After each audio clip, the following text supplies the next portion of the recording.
यह कहानी है एक ऐसी 20 साल की खूबसूरत नौजवान लड़की की जिसकी माँ विधवा होती है। कैसे उस लड़की की काम वासना की प्यास बढ़ जाती है, कैसे वह हर दिन अपनी इस प्यास को बुझाने का प्रयास करती है और फिर कैसे एक दिन एक नौजवान साधु आकर उसकी इस प्यास को बुझाता है। इस कहानी को अंत तक जरूर देखिएगा, मजा आएगा। नंदिनी एक 22 वर्षीय सुंदर युवती थी जो अपनी विधवा माँ गौरी के साथ एक छोटे से गांव में रहती थी। पिता के गुजर जाने के बाद माँ बेटी का जीवन संघर्षों से भरा हुआ था। नंदिनी की माँ मेहनत मजदूरी करके घर चलाती थी, जबकि नंदिनी घर के काम संभालती थी। नंदिनी अब जवान हो चुकी थी। उसकी रूप रंग अद्भुत थी, गहरी काली आंखें, लहराते बाल और कोमल त्वचा। लेकिन उसके भीतर एक अनजानी आग जल रही थी, जिसे वह खुद भी समझ नहीं पा रही थी। एक दिन गांव में एक युवा साधु महेश्वर का आगमन हुआ। वह तेजस्वी, शांत और प्रभावशाली व्यक्तित्व का था। गांव के पुराने शिव मंदिर में वह ठहरा था और भिक्षा मांगकर जीवनयापन करता था। एक दिन जब नंदिनी की माँ खेतों में थी, साधु भिक्षा मांगते हुए उसके द्वार पर आया। नंदिनी ने दरवाजा खोला और जैसे ही उसकी नजर महेश्वर पर पड़ी, उसका दिल तेजी से धड़कने लगा। महेश्वर की गहरी आंखें और सौम्य मुस्कान नंदिनी के मन में हलचल मचा गई।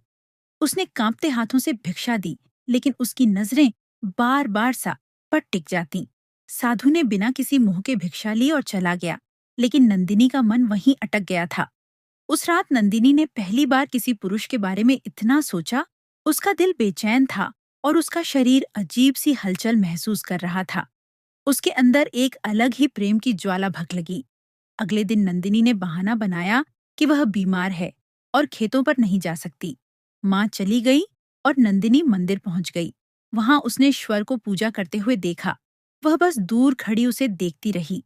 धीरे धीरे वह हर दिन मंदिर जाने लगी। कभी वह फूल चढ़ाने के बहाने जाती, तो कभी जल चढ़ाने। साधु से उसकी मुलाकातें बढ़ने लगीं। महेश्वर भी महसूस करने लगा कि यह लड़की उसे बार बार देखने आती है, लेकिन उसने ध्यान नहीं दिया। रातों में नंदिनी के सपनों में महेश्वर आने लगा। वह सपने में देखती कि महेश्वर उसके करीब आ रहा है। उसकी सांसें उसकी गर्दन को छू रही हैं और उसके आंख को संतुष्ट कर रहा है। उसकी कल्पनाएं उसे और बेचैन कर रही थीं। एक दिन वह मंदिर में अकेली थी।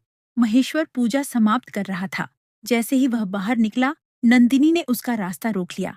महाशय, मैं आपसे कुछ कहना चाहती हूँ, नंदिनी ने कांपते स्वर में कहा। कहो बेटी, महेश्वर ने शांत भाव से उत्तर दिया। मैं आपको चाहने लगी हूँ। मेरा मन, मेरा तन, सब कुछ आपके लिए तड़पता है। महेश्वर कुछ क्षण चुप रहा, फिर उसने गहरी सांस ली और कहा, नंदिनी, यह केवल मोह है। नहीं, यह मोह नहीं, प्रेम है। मैं आपकी बाहों में सुकून पाना चाहती हूँ। मैं आपकी हूँ, नंदिनी ने कहा और उसकी आंखों में आंसू आ गए। उसकी मासूमियत और प्रेम देखकर महेश्वर विचलित हो गया। नंदिनी ने धीरे से उसका हाथ पकड़ लिया। यह पहला स्पर्श था। महेश्वर ने कुछ नहीं कहा, लेकिन उसने अपना हाथ धीरे से छुड़ा लिया।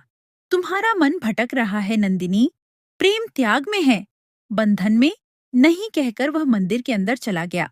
नंदिनी रात भर रोती रही। अगले दिन जब वह फिर से मंदिर पहुंची, तो वहां महेश्वर के गुरु तपोमूर्ति स्वामी जी पहले से मौजूद थे। गुरुजी को देखकर नंदिनी घबरा गई। उन्हें सब कुछ पहले से पता था। बेटी, तुम्हारी आयु को दोष नहीं दिया जा सकता, लेकिन तुम्हारा मार्ग गलत है। मोह में बंधना सुख नहीं, दुख लाएगा। तुम्हारा विवाह ही इस समस्या का हल है। गुरुजी की बातों ने की माँ गौरी की आंखें खोल दी। कुछ ही दिनों में नंदिनी का विवाह एक अच्छे युवक से करवा दिया गया। महेश्वर और उसके गुरु ने गांव छोड़ दिया और अपनी साधना के लिए आगे बढ़ गए।